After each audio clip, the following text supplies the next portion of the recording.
Bienvenue dans le royaume intérieur. Je suis votre hôte, Julie Deka. Aujourd'hui, je suis encore plus qu'émerveillée de me tourner vers Neville Goddard pour vous présenter une de ses conférences intitulée « Libre ou esclave ».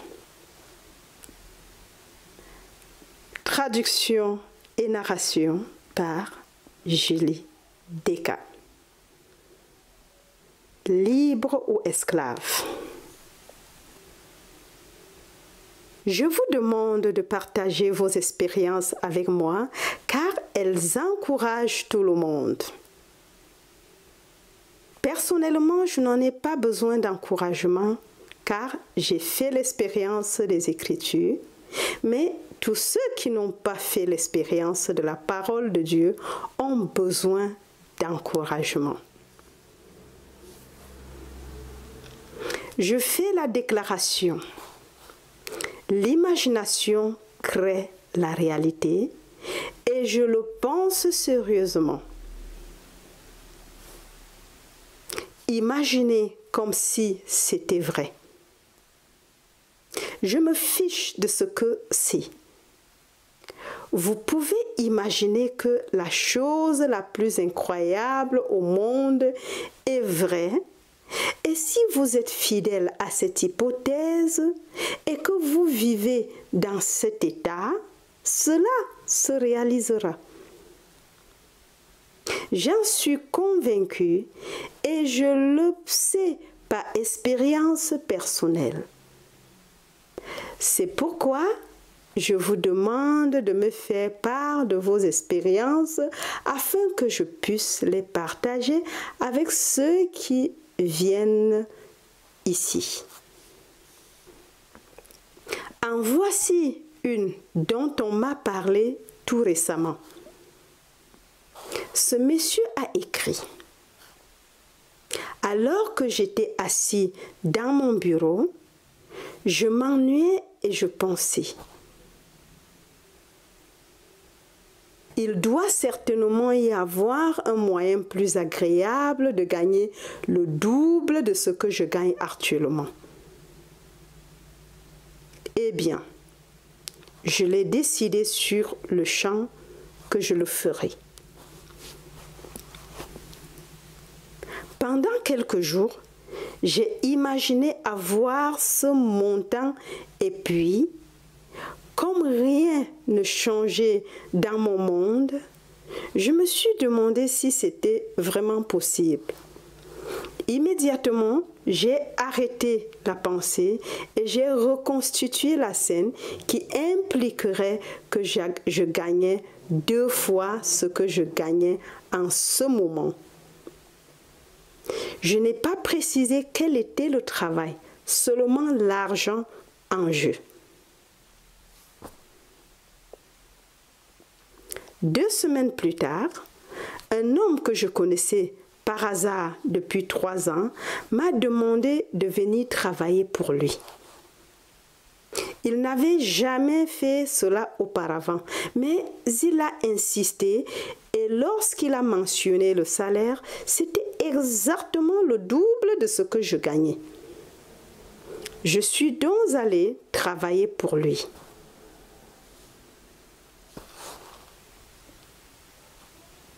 Pendant que j'y étais, je me suis dit, cette chose est magique. Alors, pourquoi devrais-je travailler? Pourquoi ne pas avoir un revenu égal à tout ce dont j'ai besoin sans le soi-disant travail? C'est donc ce que je fais. J'imaginais aller dans ma boîte aux lettres, l'ouvrir et en sortir les lettres habituelles, la correspondance, les factures et une enveloppe non identifiée.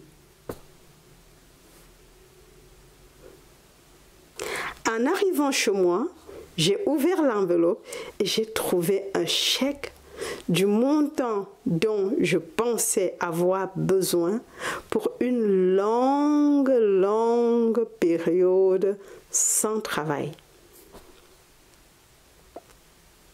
Puis, j'ai vu ce montant ajouté à mon bilan par la banque. J'ai fait cela tous les soirs en m'endormant. 2 semaines plus tard, ne voyant aucune preuve de cela, je me suis dit, tu deviens fou. Ce truc est complètement stupide. Puis il a ajouté, comme une petite parenthèse, comme je le pensais autrefois. Eh bien, il n'est pas le seul à avoir pensé que j'étais fou.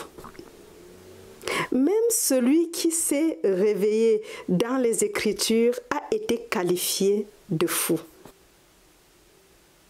Lisez dans le 10e chapitre de Jean. Personne ne prend ma vie, je la donne moi-même. J'ai le pouvoir de la donner et le pouvoir de la relever. Alors ceux qui ont entendu ont dit, pourquoi l'écoutons-nous? Il a un diable et il est fou. À New York, en 1939, il y avait une librairie sur la 49e rue où j'aimais passer mes journées. À l'époque, je n'avais pas de livres imprimés, mais les propriétaires avaient placé ma photo dans la vitrine. Ce jour-là, alors que j'approchais de la librairie, 2 dames regardaient dans la vitrine. Une dame a montré ma photo et a dit, « Vous savez qui c'est? C'est le mystique fou de la 47e rue. Vous devriez l'entendre. Savez-vous ce qu'il dit aux gens? Que leur conscience est Dieu. Il vous dit que l'imagination crée la réalité. N'est-ce pas la chose la plus stupide au monde? Vous devez aller l'entendre un soir. »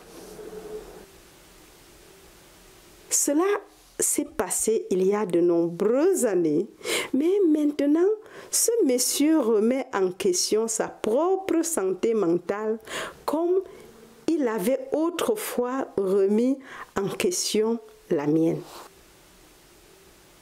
Mais, continue-t-il, 2 semaines plus tard, j'ai gardé un rendez-vous que j'avais pris il y a plusieurs mois avec un ami. Pendant notre visite, il m'a dit qu'il venait d'hériter d'une grosse somme d'argent d'un parent inconnu et a insisté pour me donner le montant au dollar près que j'avais imaginé alors que je l'ai pris. Cet été-là, j'ai fait toutes les choses que j'ai toujours voulu faire. Je suis allée à la plage, je me suis détendue et j'ai eu beaucoup de plaisir. Puis, un homme que je n'avais jamais vu auparavant m'a appelé et m'a demandé de venir travailler pour lui. Je lui ai dit que je ne voulais travailler pour personne, mais il a insisté. Alors, j'ai pris une partie de mon travail et je suis allée le voir. L'homme a tellement aimé mon travail qu'il a appelé son principal client et nous sommes allés le voir immédiatement. Quand je suis entrée dans le bureau du client, j'ai su que j'étais déjà venue là-bas. J'ai reconnu le mur de lambris, le chêne géant que l'on pouvait voir de la fenêtre, ainsi que la plante dans le coin de la pièce. Même l'homme était le même que celui que j'avais vu, pas physiquement, mais dans mon imagination. Après avoir accepté le travail, je suis rentrée chez moi et je me suis souvenue. C'est la grande leçon que cela m'a apprise. Je me suis souvenu que je m'étais assis à mon bureau et que j'avais laissé mon esprit vagabonder. J'ai erré dans ce bureau lambrisé où j'ai regardé le chêne géant par la fenêtre. Je me suis souvenu d'avoir vu l'homme et la plante. L'avoir vu dans mon imagination, voilà ma conclusion. L'imagination crée la réalité de la manière la plus déterminée et la plus précise que l'on puisse jamais imaginer. Non seulement l'acte imaginaire intentionnel crée un fait, mais chacun vit selon ce principe à chaque instant, qu'il le connaisse ou qu'il se soucie de le connaître. Qu'il y croit ou qu'il veuille y croire, il ne peut pas éviter le principe selon lequel l'imagination crée la réalité. Il ne s'agit pas seulement des actes imaginaires intentionnels, mais de tous les actes imaginaires, car je ne me suis pas aventurée dans cette pièce intentionnellement. Waouh! Maintenant, dit-il, j'ai une plante qui pousse dans mon salon. C'est la plante la plus luxueuse que l'on puisse imaginer. Pourtant, tous les pépiniéristes me disent que la plante ne peut pas vivre dans ces conditions. Pourquoi est-elle florissante? Parce que j'ai avancé dans mon imagination et que je l'ai vue pousser. Maintenant, elle a envahi mon salon, bien que tous les pépiniéristes me disent que c'est impossible. Waouh! S'il y a des preuves de quelque chose, ce que vous ou moi pensons de la question n'a pas d'importance. Qu'importe ce que les gens pensent, si la preuve est produite, il a la preuve et je ne peux pas le remercier assez pour cette lettre. Ce sont des histoires divines que je peux partager avec vous. Je me fiche de ce qu'un homme a fait. S'il connaît et applique ce merveilleux principe de Dieu, il peut se libérer. Waouh! Amen. Dieu est un être qui pardonne. S'il nous reprochait des choses, qui pourrait s'échapper?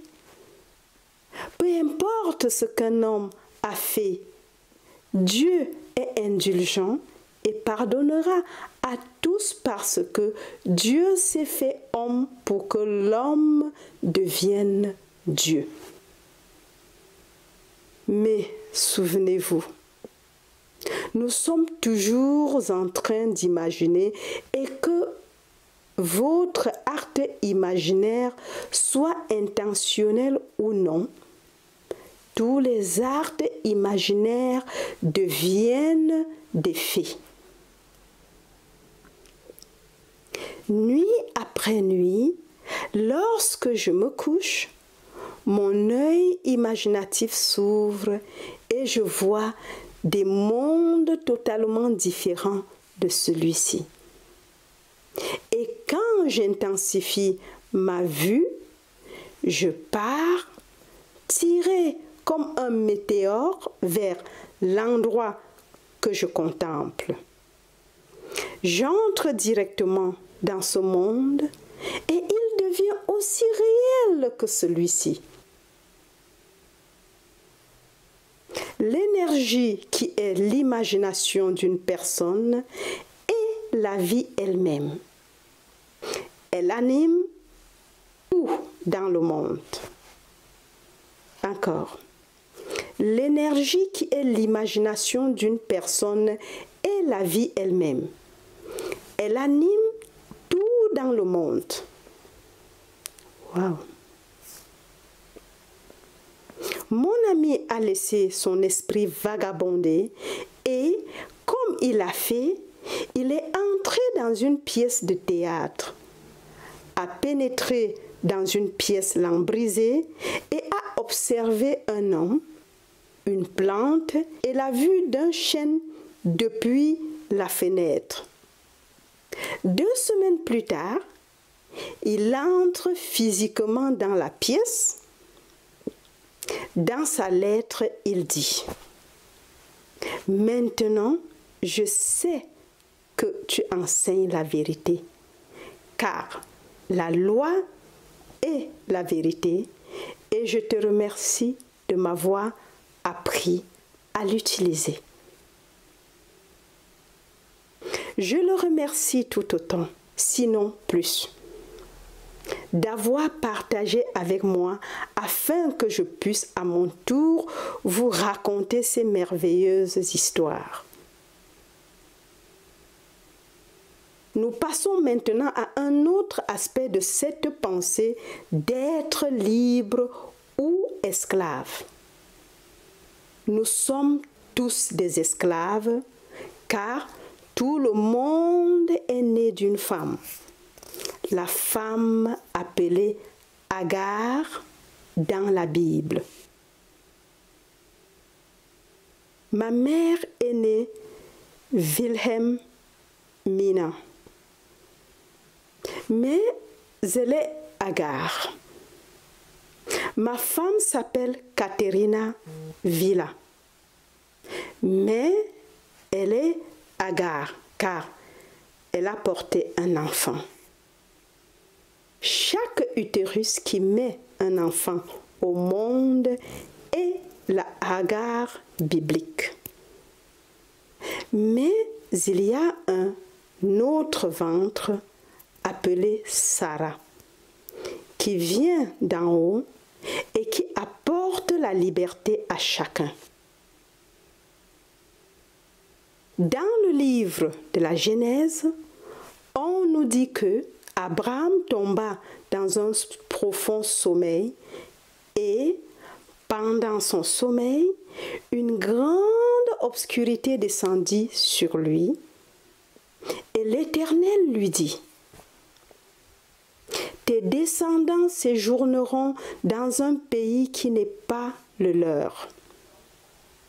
Ils y seront esclaves pendant 400 ans. Après cela, ils entreront dans un grand héritage. » Et quand Abraham fut troublé parce qu'il n'avait pas d'héritier, l'Éternel dit « Ton propre fils sera ton héritier. »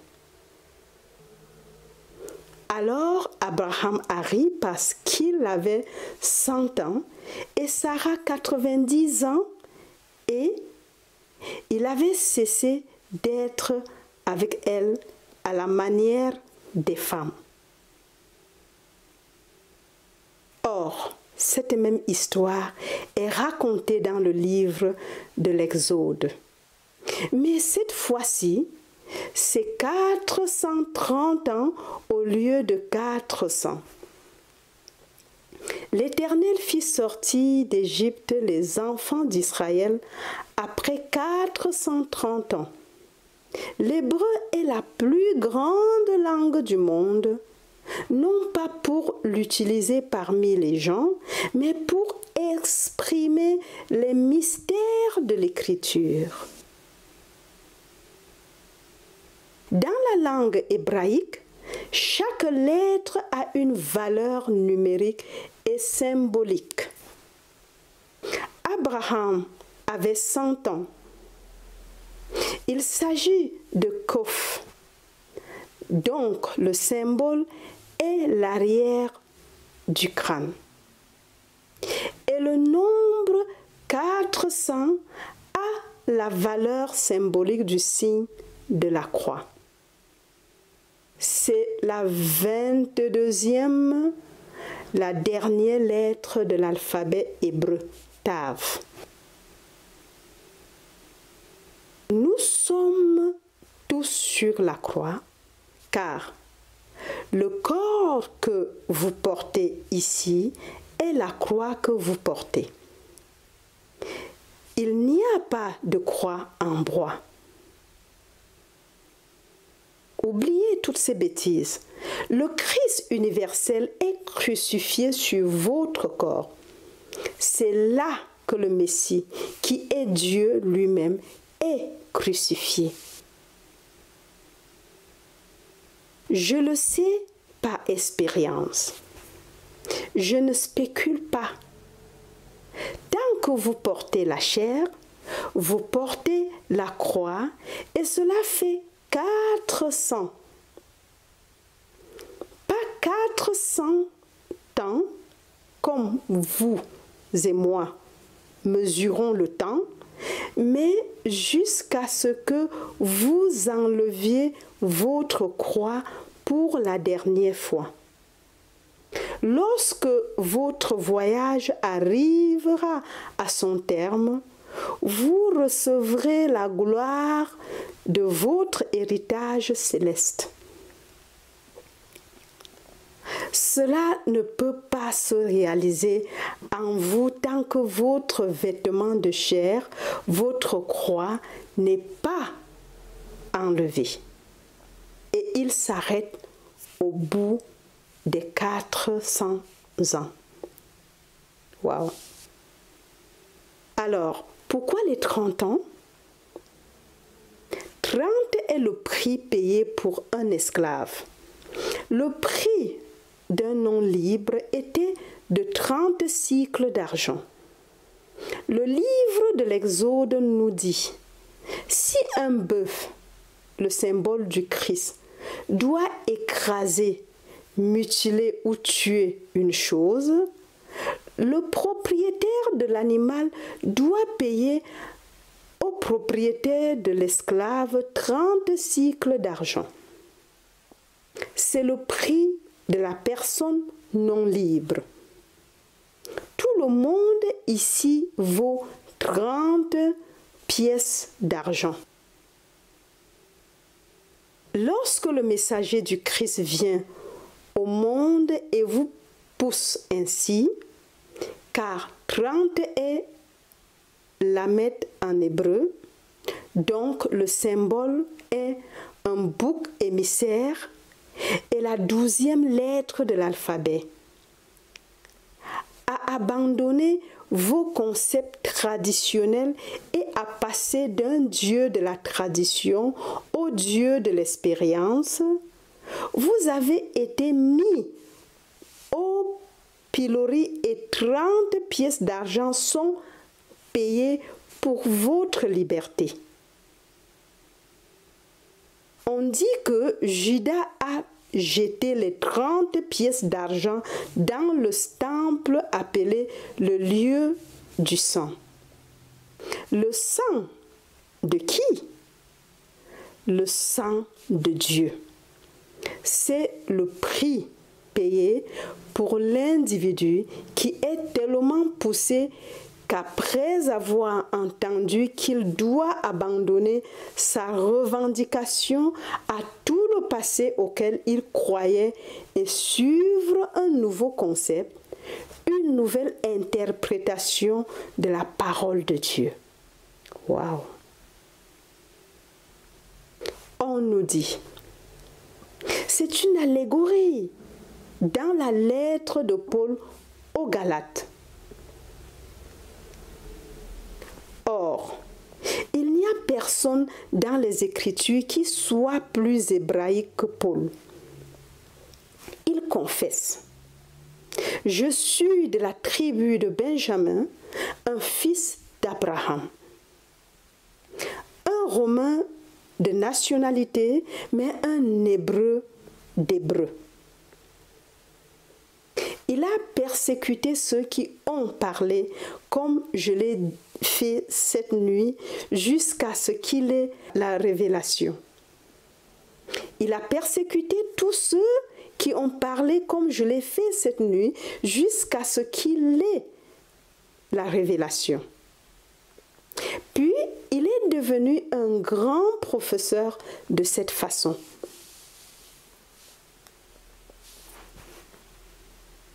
Vous ne pouvez mettre personne dans la même catégorie que Paul. Sa lettre aux Galates est une biographie. Il y dit: c'est une allégorie. Abraham a eu 2 fils, l'un par un esclave né selon la chair, c'est toi et moi, et l'autre par une femme libre née selon la promesse. Savez-vous ce qu'est une allégorie? C'est une histoire racontée de manière figurative ou symbolique qui a besoin d'être interprétée afin que l'auditeur ou le lecteur puisse découvrir les personnages fictifs et en tirer la leçon. Maintenant, Paul poursuit son allégorie en disant: Agar portait des enfants selon la chair et Sarah, la Jérusalem d'en haut, est libre. Elle est notre mère. J'ai vécu les 2 naissances. Je ne me souviens pas de ma naissance dans le ventre de ma mère physique, mais je sais qu'elle m'a enfanté dans l'esclavage. C'est Agar. Je ne savais pas qui était l'autre jusqu'à ce que cela m'arrive le matin du 20 juillet 1959, quand je suis sortie de celle qui est d'en haut. Tout droit sorti de mon propre crâne, je me suis élevée en moi-même et je suis sortie comme un être né pour trouver tout le symbolisme de l'écriture qui se déploie devant moi et j'en ai fait l'être central du drame. Waouh! Les 3 hommes étaient présents, le bébé enveloppé dans les langes, tout était parfait. Je suis sortie de la femme d'en haut, de celle qui nous porte vers la liberté, tandis que celle d'en bas nous porte vers l'esclavage. Et comme c'était le cas autrefois, il en est de même aujourd'hui. Waouh! Mais que dit l'Écriture? Chassez l'esclave et sa progéniture, car il n'héritera pas de ce qui est né libre. Pourquoi? Parce que c'est une naissance dans un monde complètement différent. Quelle révélation! Maintenant, nous sommes revenus au vrai Abraham. Paul nous dit: la promesse a été faite à Abraham et à sa descendance, singulier, pas pluriel, qui est le Christ. Dans la même lettre, Paul dit, « Je travaille avec vous jusqu'à ce que le Christ soit formé en vous. » Dieu, le Père, se forme en vous, comme vous, et lorsque la forme est parfaite, vous faites naître le Christ comme vous-même et vous dites, avec la connaissance de l'expérience, « Je suis lui. » Amen. Dieu s'est couché en moi pour dormir et pendant son sommeil, il a fait un rêve.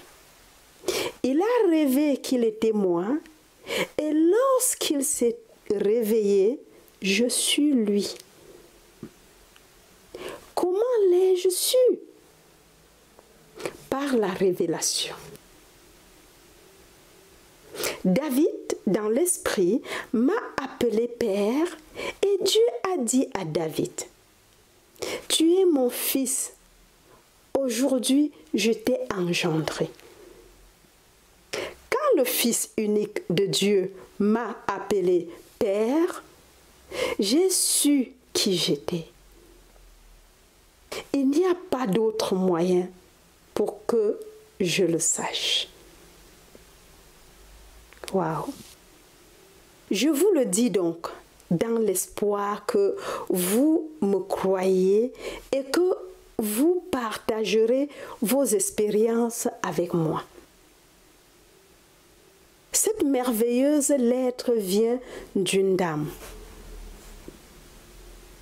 Elle disait, « J'ai l'habitude d'avoir un bloc-notes et un crayon à ma table de nuit lorsque je me retire.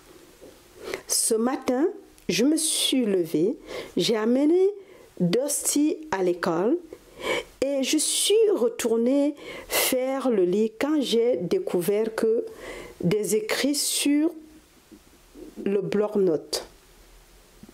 Sur le moment, je ne me souvenais pas d'avoir écrit dessus, mais voici ce que j'ai écrit. Une voix m'a dit, « Je suis entrée dans le ventre de la femme jusqu'à ce qu'il soit temps. » Elle est entrée dans le ventre de la femme par le haut.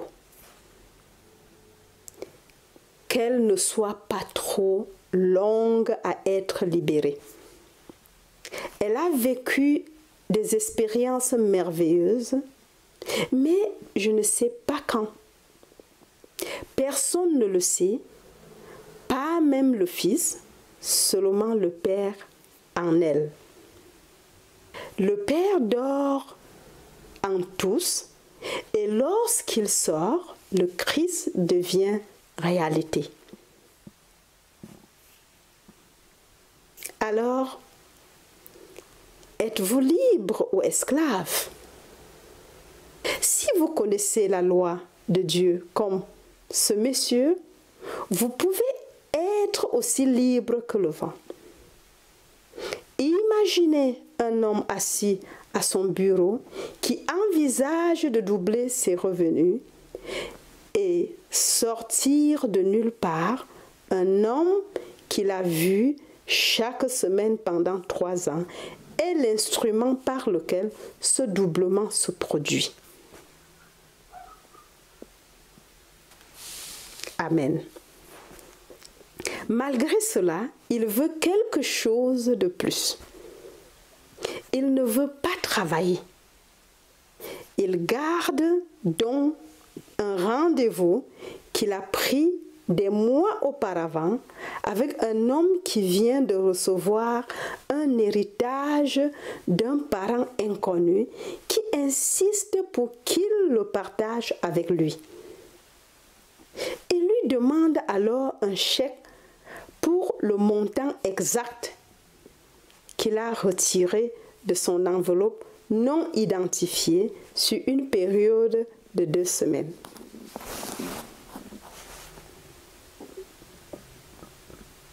Il s'envole donc et profite de tout l'été pour ne rien faire. Puis, un appel lui parvient d'une personne qu'il n'avait jamais vue, l'exhortant à venir le voir et à lui apporter une partie de son travail. L'homme lui présente l'homme du bureau dans lequel le monsieur s'était glissé alors qu'il était assis à son bureau en train de rêver. Waouh! Je pense que c'est fantastique. En plus de connaître cette loi, il est conscient que non seulement l'acte imaginaire intentionnel se produit dans une expérience, mais aussi l'involontaire. Tout acte imaginaire se produit dans ce monde, que vous vouliez le croire ou non. Alors, pourquoi ne pas en devenir intentionnellement? Pourquoi ne pas prendre la barre et faire tourner le navire vers votre véritable destination? Pourquoi ne pas prendre la barre et faire tourner le navire vers votre véritable destination? Nous sommes tous en mer, pour ainsi dire, et soit nous dérivons, soit nous pouvons prendre la barre et nous diriger vers le port que nous voulons. C'est à nous de décider. Waouh! Je le répète, l'imagination crée la réalité. Les grands pas en avant dans ce monde ont été faits par des hommes et des femmes qui ont imaginé comme si c'était le cas. Ils ont vu les choses imaginatives comme si elles l'étaient et ont construit leur monde en se basant sur cet acte. Lorsque vous commencez à imaginer que les choses sont telles que vous voudriez qu'elles soient, vous brisez le lien car vous êtes un esclave, un serviteur, jusqu'à ce que vous sachiez comment l'imaginer et vivre avec lui. Wow. Donc, pendant que vous vivez dans le monde de l'esclave, apprenez la loi de Dieu, car nous sommes esclaves pendant 400 ans tant que nous portons la croix de la tave. Tant que je n'aurai pas enlevé cette croix, je ne pourrai pas vraiment saisir le fantastique héritage qui est le mien. J'ai hérité de ce qui n'est pas terni, c'est-à-dire pour toujours, car mon héritage est Dieu lui-même. Comme Paul, je devrais désirer être avec le Christ. C'est de loin mieux, mais pour vous, le besoin est bien plus grand que je reste dans le corps. Il avait hérité de fabuleuses promesses, mais pour le bien de ceux-là, il resterait dans le corps et personne ne connaît vraiment la nature de sa fin. Les églises l'ont martyrisé ou assassiné, mais sa mort n'est pas consignée dans les Écritures. Les églises ont fait un gâchis des Écritures. Elles ont maintenant réduit Jésus à 5,3 à cause d'un petit linceul qu'elles ont trouvé 1500 ans après ce soi-disant événement. C'était à la télévision un soir avec un archéologue qui a apporté une photo de cette petite chose. Quand vous voyez cela, vous comprenez pourquoi l'Écriture dit « Il a plu à Dieu d'éloigner ces choses des sages et des intelligents et de les révéler aux enfants, car telle était sa volonté bienveillante. » Tous ces sages, avec toutes ces sottises, un évêque était là, celui qui parle avec autorité dans son église, a maintenant Jésus 5:3 à cause de ce stupide petit linceul. Le Christ n'a jamais marché sur la terre comme le monde l'enseigne. Je parle d'un Christ cosmique, un être entièrement surnaturel qui est enterré dans l'homme. Un Dieu universel, pas une petite chose qui est sortie du ventre d'une femme. Il est entièrement surnaturel et pourtant il essaye de le faire devenir une chose de chair.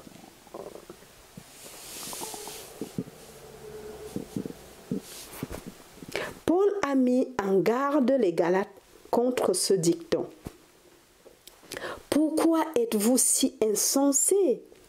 Ayant commencé par l'esprit, vous finissez par la chair.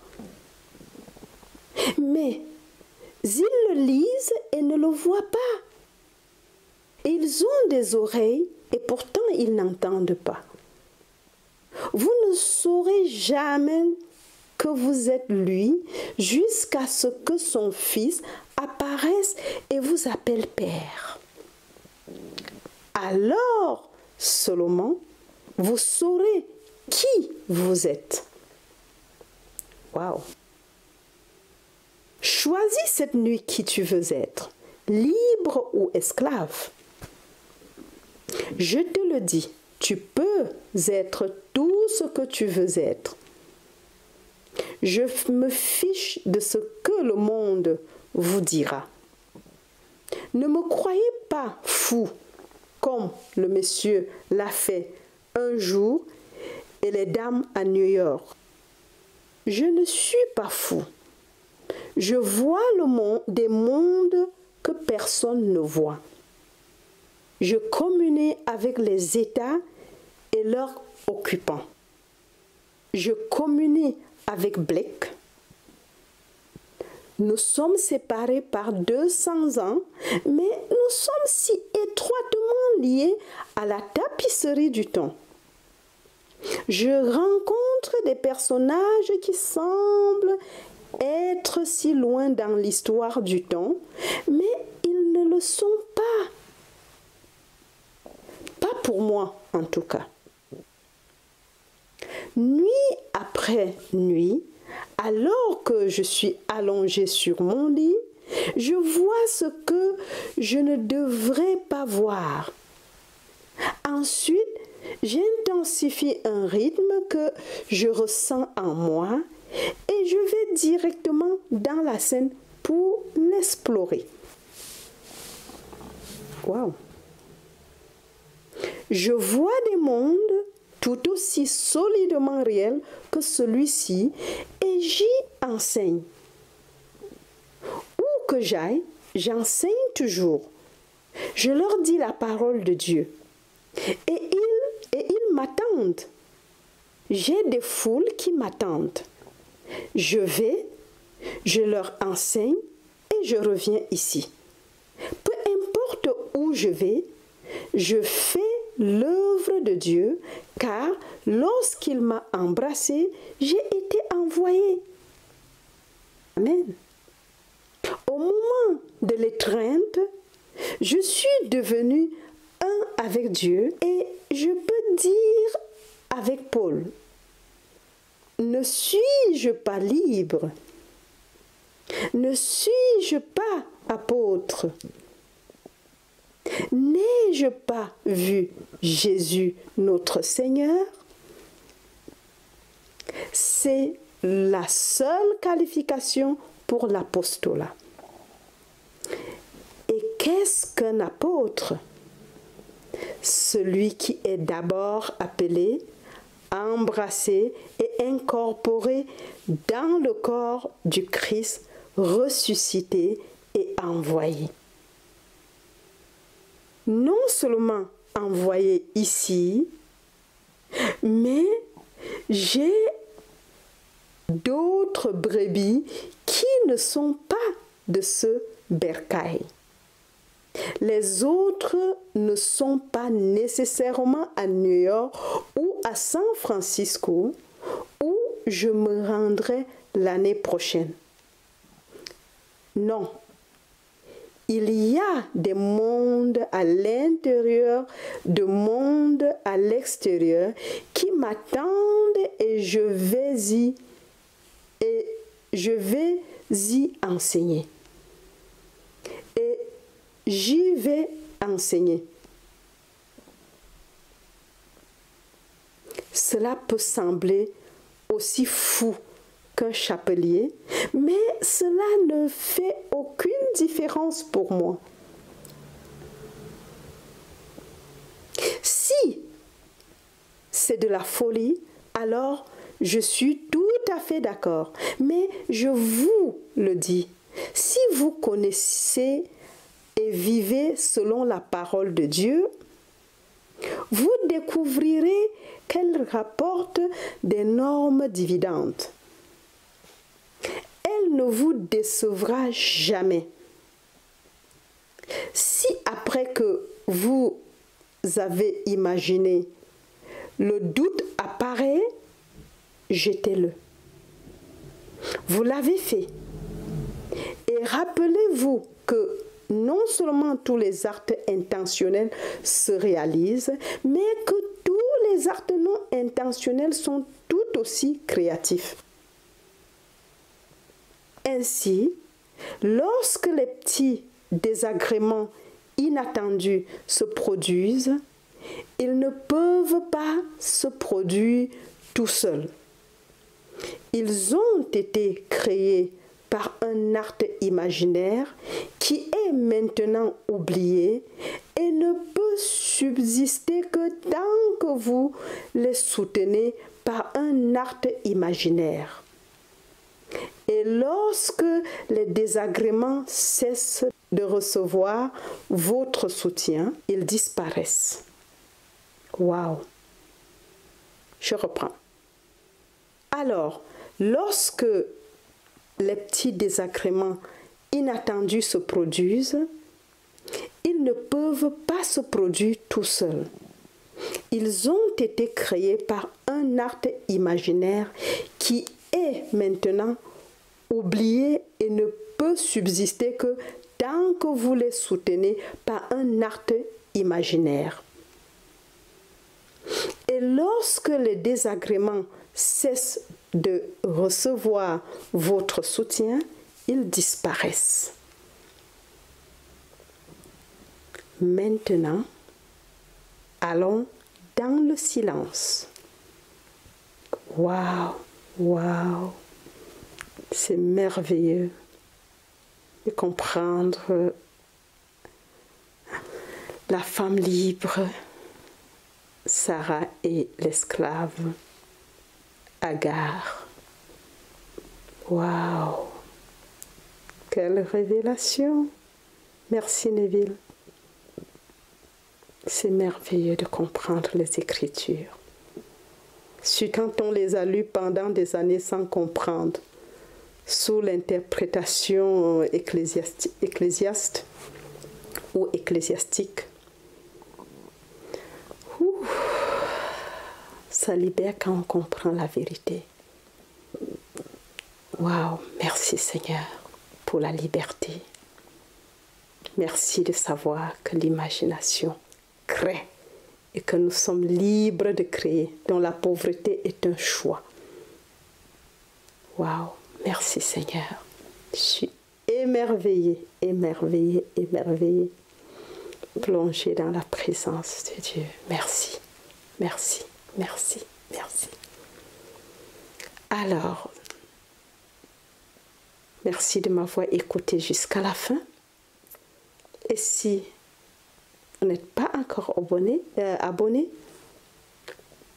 faites-le dès maintenant. Et en le faisant, n'omettez pas d'activer la cloche pour ne pas rater des publications à venir. Partagez le message à tout votre entourage. La francophonie éveillée en 2020. Allez, bye bye, à la prochaine.